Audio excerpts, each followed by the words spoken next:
every year, sub-Saharan Africa is losing more than $70 billion because of tax evasion and corruption.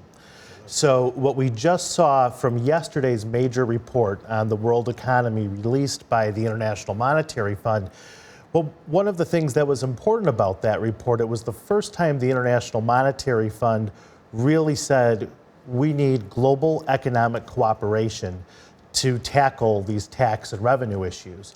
Because although ODA, aid, World Bank financing, the Africa Development Bank, while they all have some role to play, the reality is that many countries in sub-Saharan Africa don't need more financing. They need to actually collect the revenue that's there in their countries already.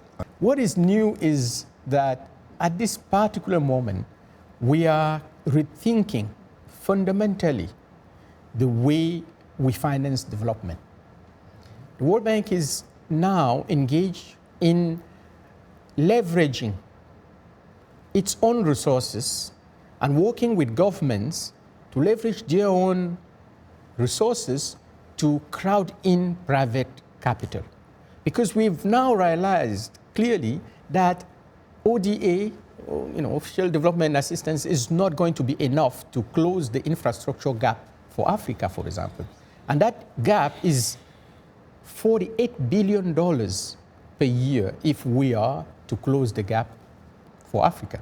So neither our budgets, our country's budget, nor the World Bank funding would be enough. So we need to leverage, we need to use those resources as leverage to crowd in private sector. We need to work with countries to build solid public-private partnerships. We need to make sure we create the right regulatory framework for domestic private sector to emerge and foreign investors to join and help our countries sustaining growth.